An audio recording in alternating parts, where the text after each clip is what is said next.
la persona liga su autoestima a sus resultados. Una característica de las personas con alto perfeccionismo negativo es que si odian cometer errores, odian el triple cometer errores en público. Si yo no puedo, soy un inútil. Si yo no puedo, soy un fracasado. Todos los demás pueden, menos yo. Poco tiempo o el mucho tiempo de sueño, el demasiado tiempo de sueño también tiene un impacto sobre la salud emocional. El perfeccionismo negativo también está estudiado que incrementa el nivel de riesgo que nosotros estamos dispuestos a asumir.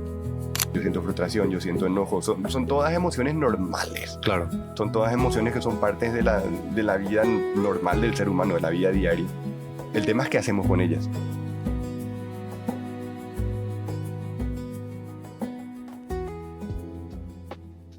Buenos días, tardes o noches, bienvenidos a un episodio más de Más Allá del Diagnóstico, un podcast sobre salud, prevención y calidad de vida, donde hablamos con médicos y profesionales acerca de qué hay detrás del diagnóstico, qué hay detrás de los síntomas.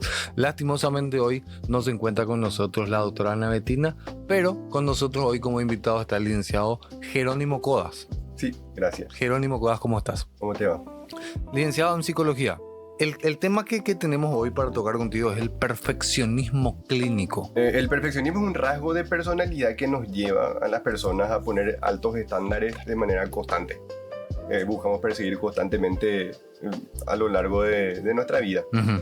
Se habla de perfeccionismo clínico desde el marco que se empieza a encontrar que ciertos aspectos del perfeccionismo pueden ser dañinos, pueden tener consecuencias disfuncionales en las personas a nivel emocional, a nivel comportamental.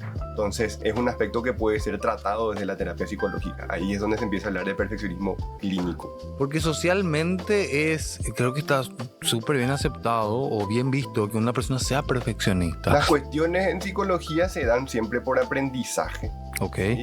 Que puede ser a partir de un hecho traumático, pero no necesariamente. Hay veces que nosotros aprendemos ciertos patrones que son disfuncionales por experiencias que no necesariamente tienen que ser negativas, traumas profundos, sino modelos que nosotros tenemos desde la infancia. Vemos cómo mamá se comporta, cómo papá se comporta, como un adulto de referencia, un hermano mayor se comporta, y nosotros decimos, mira, yo voy a aprender a comportarme de la misma manera, yo quiero llegar también a este modelo.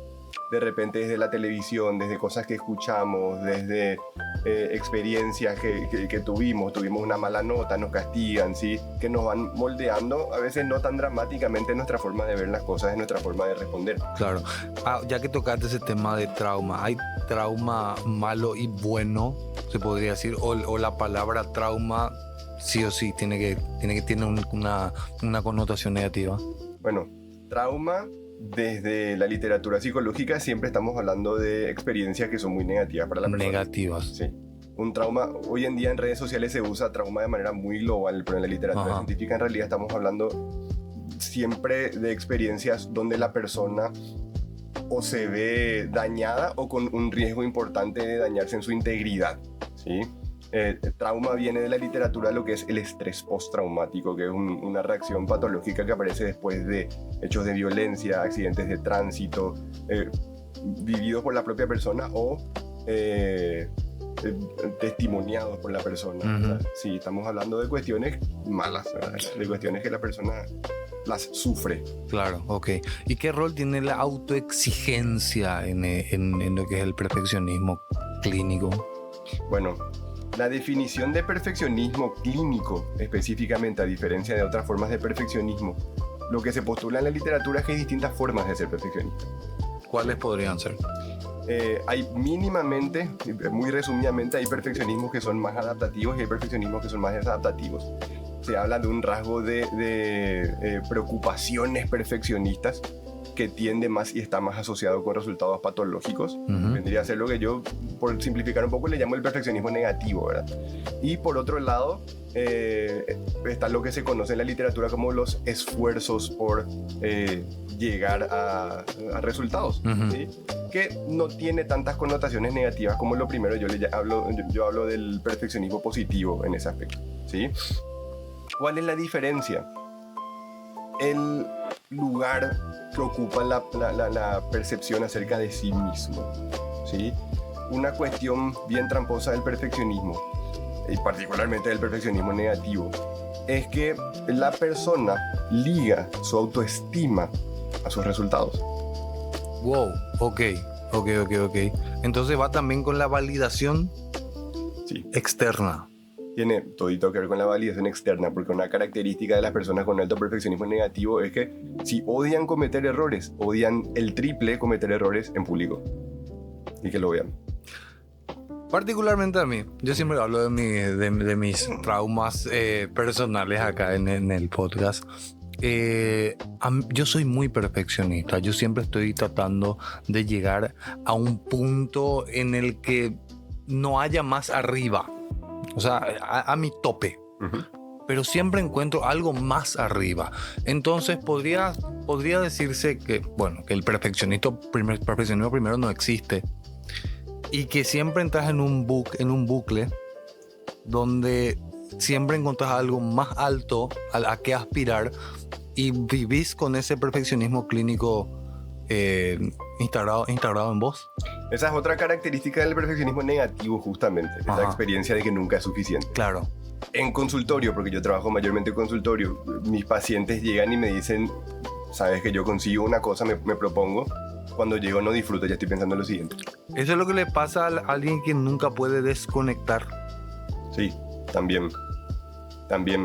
La presión por llegar, como mi autoestima está en juego, como mi autoconcepto está en juego, la presión por llegar a lo que me estoy proponiendo es tan alta, las consecuencias negativas de no llegar son tan terribles dentro de mi cabeza, entonces que yo no me puedo dar el lujo de Disfrutar. de descansar. Yo tengo que dejar de dormir a la noche, yo tengo que cortar todas las actividades de ocio, hobbies, cortar feriados, trabajar igual, porque tengo que llegar a lo que me propuse. Porque imagínate si no llego, se acaba el mundo.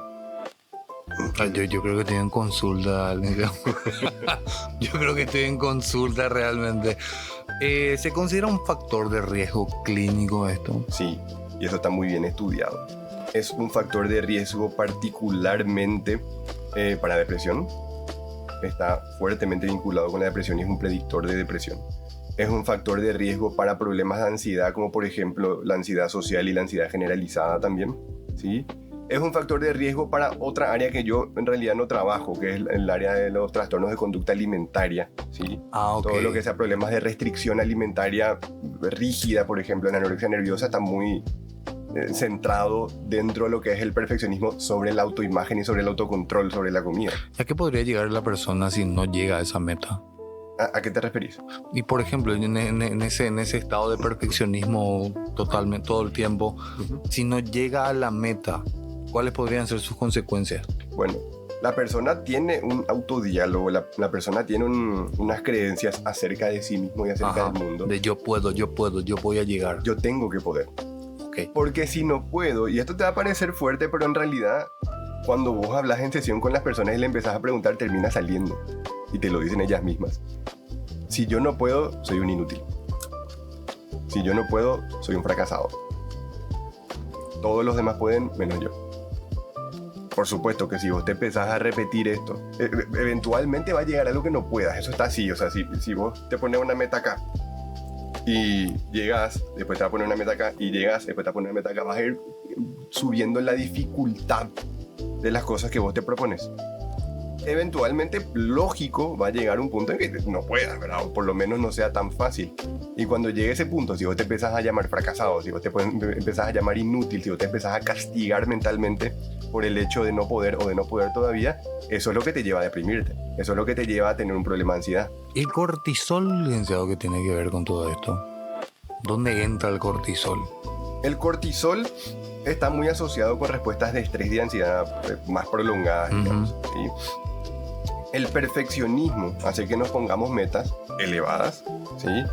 El perfeccionismo negativo hace que la no consecución o la posibilidad de no conseguir esas metas se vea como algo terrible, como una amenaza. Entonces, ante la percepción de amenaza, esto incrementa los niveles de estrés y hace que tengamos constantes niveles de estrés y de ansiedad, lo cual podría tener un vínculo con el cortisol.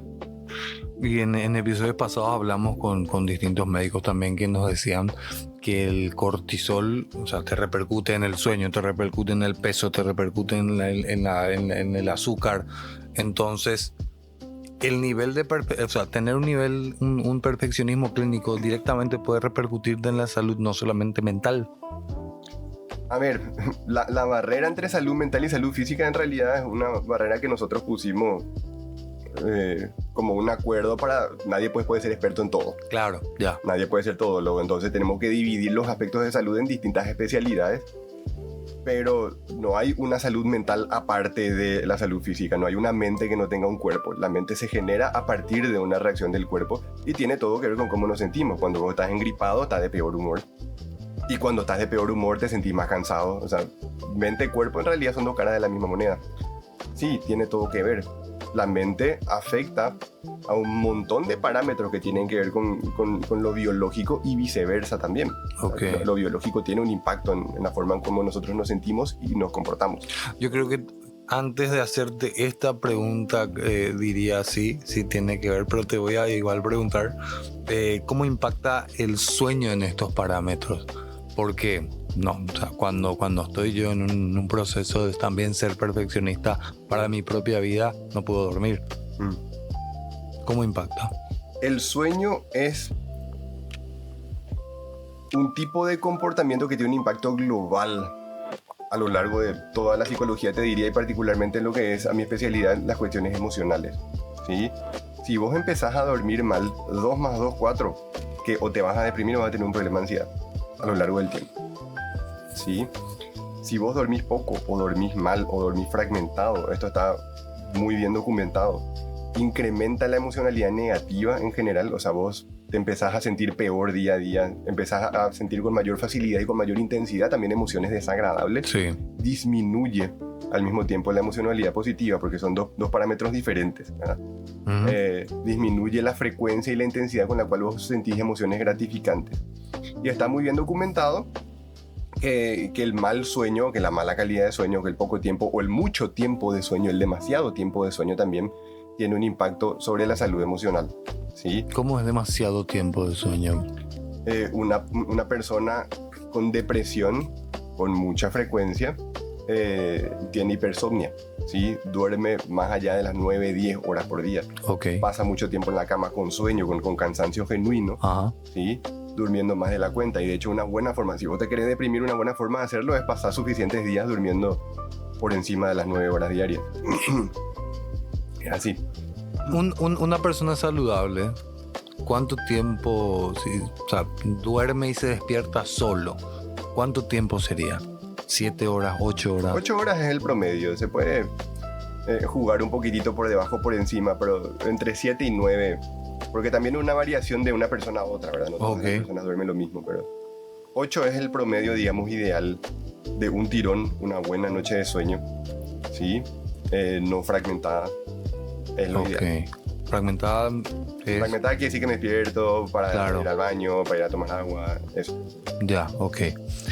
¿Cuándo es importante intervenir clínicamente con el perfeccionismo clínico? Bueno, siempre es importante ver cómo uno se siente a nivel subjetivo, ¿verdad? Las personas mismas ya van viendo cuando mi día a día transcurre más con emociones desagradables que en otra cosa, cuando las cosas pierden el sentido para mí, yo pierdo el disfrute por lo que estoy haciendo. Son criterios clínicos interesantes para tener en cuenta, para ir a preguntar, bueno, ¿qué está pasando? ¿Sí? No es normal no disfrutar tu día a día. No es normal sentirte constantemente por detrás de lo que tenés que hacer, ¿sí? Por detrás me refiero a como que no estoy llegando, como que el desafío está por encima de mis capacidades o de lo que yo puedo dar. Sí. Y yo como, por ejemplo, yo como paciente, yo ya me estoy poniendo en modo paciente, ¿cómo puedo comenzar a cambiar eso? Bueno, hay distintas formas de cambiar. Hay distintos modelos de terapia, no todos los psicólogos trabajamos de la misma manera, que te proponen distintos mecanismos de cambio, ¿sí? Particularmente yo trabajo con lo que es terapia cognitivo-conductual, que es un modelo que parte de una premisa muy sencilla. Vos te sentís emocionalmente y actúas en base a lo que pensás, ¿sí? Si yo pienso, me invitaron, muchas gracias acá al podcast, y si yo pensaba no es una mala idea porque pongo un pensamiento perfeccionista de ejemplo, me voy a ir a pasar pelada y me van a hacer una pregunta que yo no sepa cómo responder. Entonces yo te voy a escribir y te voy a decir, hey, muchas gracias, Pero paso por esa vez porque estoy muy ocupado, mira, te agradezco, pero no tengo tiempo, qué sé yo, te voy a dejar en visto luego. Por más de que a lo mejor a mí me va a ser una linda experiencia venir a hablar en el podcast. Ajá. ¿Sí? Bueno, eso en base a lo que yo pienso. Desde terapia cognitivo-conductual nosotros proponemos lo siguiente. Nosotros no vemos, las personas no ven las cosas como son. Nosotros no somos objetivos. Nosotros construimos nuestra experiencia a partir de un montón de conceptos, de ideas, de creencias que pueden ser útiles o no dependiendo del contexto. Ya. ¿Sí? El trabajo desde terapia cognitivo-conductual, el trabajo que nosotros le proponemos a los pacientes para que aprendan a hacerlo ellos mismos, es empezar a cuestionar lo que piensan. Es detectar qué es la realidad objetiva, qué es todo este mundo subjetivo que yo le estoy poniendo encima, además, y si es real o no, y si es útil o no. ¿Sí? Porque si yo te digo que tengo un micrófono delante, eso es objetivo. Si yo te digo que vos me estás haciendo preguntas, eso es objetivo. Si yo te digo que si yo no te respondo bien la pregunta soy un fracasado, eso no es objetivo. Eso. O sea, es una creencia que yo estoy poniendo, es un pensamiento que yo estoy poniendo y la gente no se da cuenta, pero piensa así. La gente pues está en piloto automático la mayor parte del tiempo. Claro. Y no te das cuenta de lo que estás pensando, pero muchas veces, y particularmente el caso de las personas con alto perfeccionismo negativo, piensan así. Ese es el mecanismo con el cual nosotros trabajamos. Yo le recomendaría a la gente que esté más atenta sobre lo que piensa y que sea más amable consigo misma. Consigo misma. Pero ¿es cuestión de voluntad hacer eso? Cuestión de prácticas. Sí. Se aprende a hacer.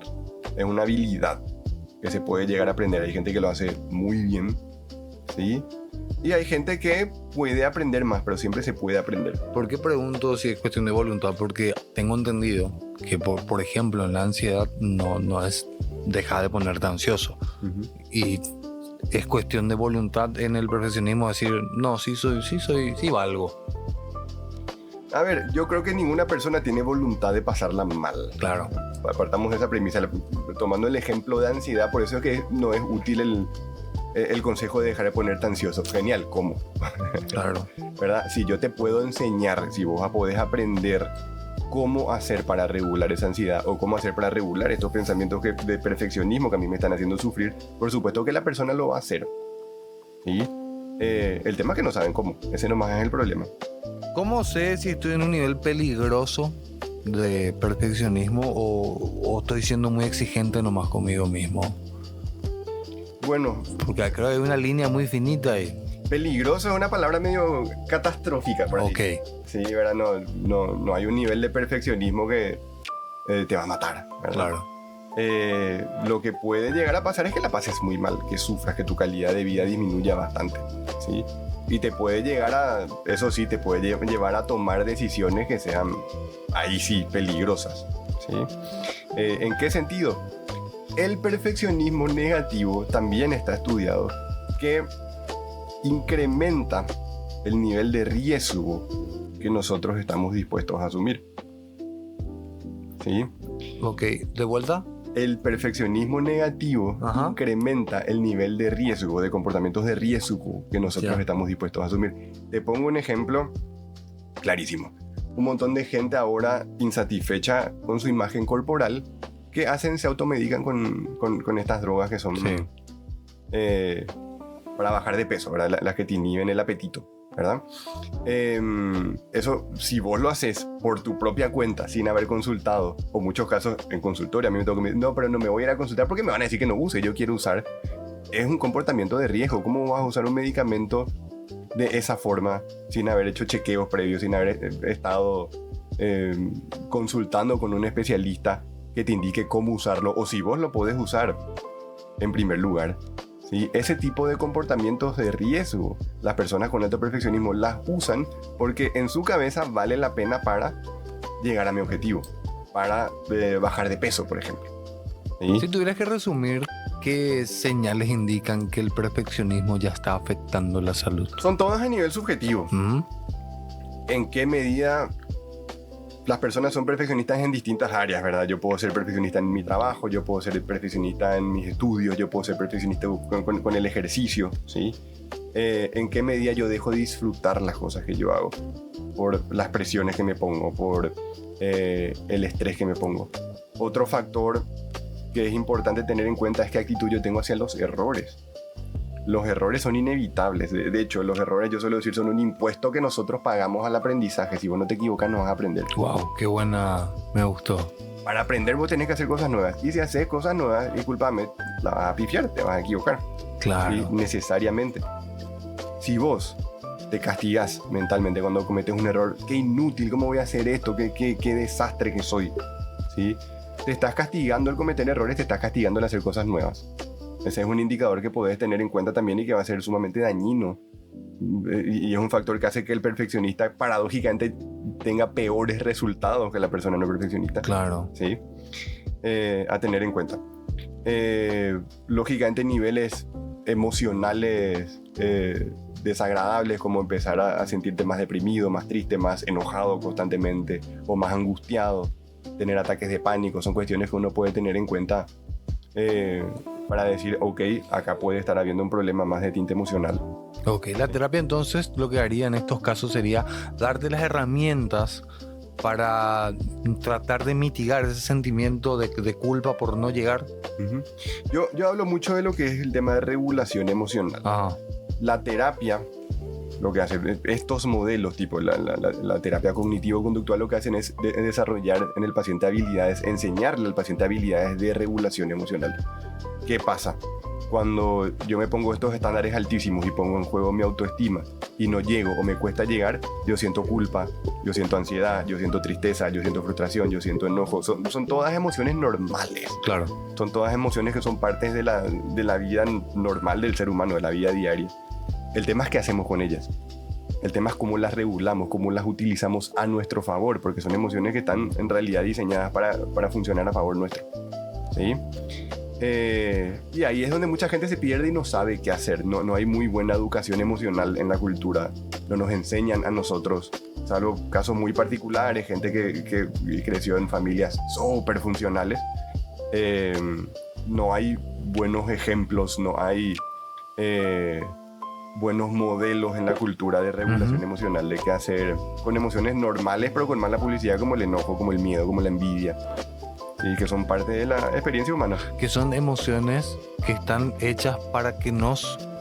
¿Cómo mencionaste? Para que nos beneficien. Para que nos beneficien. Qué interesante eso. Sí. Las emociones son... Yo suelo comparar con los órganos. Son elementos que están ahí porque son funcionales a vos. El estómago, por ejemplo, está hecho por la evolución para que vos puedas comer y absorber los nutrientes y procesar los alimentos que vos estás ingiriendo. Si a vos te duele el estómago, vos no decís, hay que me saquen el estómago. Claro. Vos decís, que me den algo para que mi estómago funcione normalmente. Bueno, estos órganos se desarrollaron a partir de la evolución de la selección natural, ¿verdad? La selección natural no es cuello para abajo nomás. Acá también. La forma en la cual nosotros nos sentimos y pensamos tiene todo que ver con esto. ¿Sí? El enojo, la felicidad, la alegría, la envidia, son todas emociones que fueron evolucionando porque fueron adaptativas a lo largo del tiempo para nosotros, ayudaron, favorecieron a nuestra supervivencia. ¿Sí?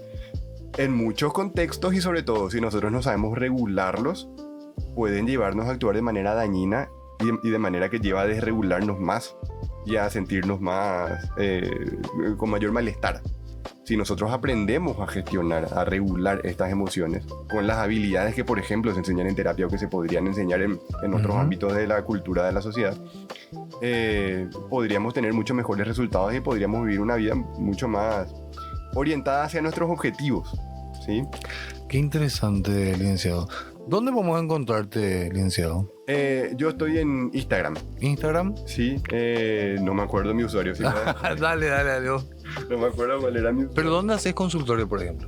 Yo estoy en una clínica en barrio Carmelitas que se llama Las Rías. Ok. Pero soy autónomo ahí, entonces el contacto es directamente conmigo. Mi Instagram es sí, de psicólogo, PSI, ¿verdad? Sí-Codas. Sí, Codas. Sí, correcto. Genial, licenciado. Agradecidísimo que estés acá con nosotros, conmigo en este caso, no con nosotros porque no está hoy la licenciada, la doctora Ana Betina. Y nada, esperemos de vuelta a tenerte en algún momento. Listo, te agradezco mucho la invitación y yo encantado de venir siempre porque me gusta hablar de estas cosas. Genial. Genial. Y a las personas que estaban viendo, escuchando en un diferente formato, muchísimas gracias también. Nos encontramos en un siguiente episodio.